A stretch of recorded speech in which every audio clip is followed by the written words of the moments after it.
il y a encore des munitions, c'est sûr. Puis évidemment, il y a tout plein de joueurs. Là. Il reste des munitions pour un gros. Il en reste moins. Il en reste moins. Mais évidemment, ils ont plein de joueurs. Fait que là, alors, on peut aussi regarder quel joueur pourrait être. Si on parle d'un grand coup, éventuellement, là, on nomme personne, mais un gars comme Oliver Kapanen peut devenir un apport. Et là, le fait d'avoir un deuxième trio qui est efficace comme celui-là, ça va donner une belle profondeur aux Canadiens. Martin Saint-Louis parle constamment de venir en vague. C'est une équipe qui va continuer d'essayer de dominer en déployant 4 trios et non pas en roulant constamment ses meilleurs éléments. Et quand tu as Dano et Evan sur tes 3e, 4e trios, ou l'inverse, on verra bien, puis tu regardes la qualité des alliés qui vont être à leur disposition, c'est intéressant. Le groupe de 12, tu disais tantôt, qu'est-ce qui va arriver quand tout le monde va être en santé? Tu descends la liste, là, il y en a genre 16 ou 17 des gars là, qui... Il y en a là, des corps.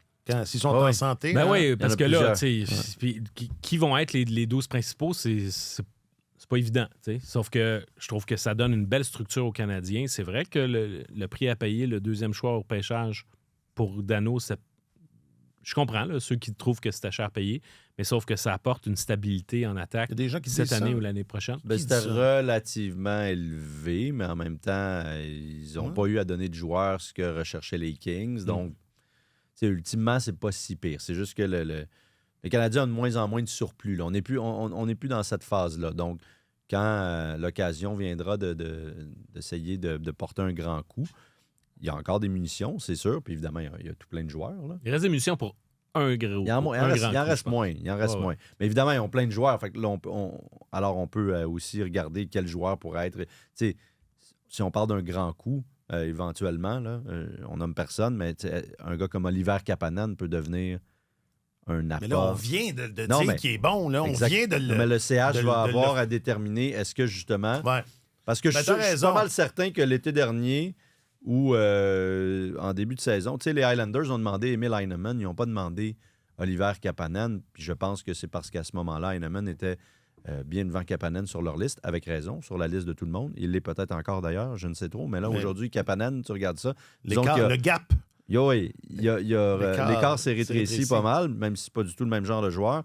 Et Kapanen, un jour, pourrait être un appât formidable pour le Canadien. Je ne dis pas que ça va arriver, mais là, il a atteint un niveau de performance assez élevé qu'on peut se demander, devient-il tranquillement, le mot intouchable est trop fort, mais commence-t-il à s'inscrire dans le noyau de cette équipe-là, du genre, on ne veut pas toucher à ça. Là, Donc, oui, il y a la possibilité d'un gros coup avec tout le capital qu'on a, puis évidemment, ils ont tous leur choix de premier tour et tout.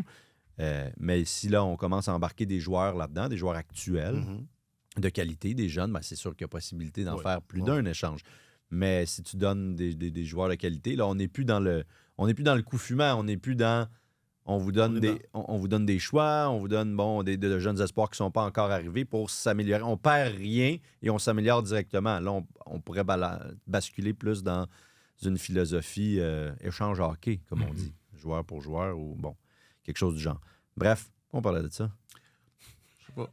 Parce que tu essayais de répondre à la question, reste-t-il des choses à améliorer? Ah ouais, c'est ça. Qui est central. Ah non, parce que Philippe Dano, le choix de deuxième tour. Ouais. C'est cher payé.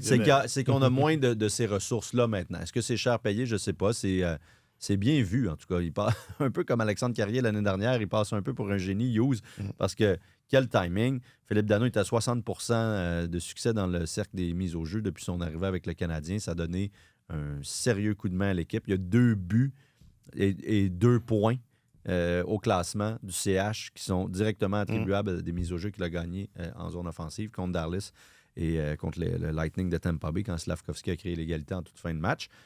Donc, à date, il vaut son pesant d'or, mais disons, il est très utile à l'équipe. Puis comme Marc-Antoine dit, on verra bien comment tout ça va se placer quand tout le monde va être en santé, mais c'est peut-être une question qui ne se posera jamais. Donc, pour l'instant... on prend ce qui parle. Si les blessures peuvent continuer de tomber régulièrement, on n'aura pas besoin de se poser ça arrive, cette question-là. Non, absolument. Puis mieux vaut prévenir que guérir. Better safe than désolé. Sorry. Ça, c'est qui disait ça? C'est pas Albert Einstein. C'est une 3e citation qu'on lui attribue faussement.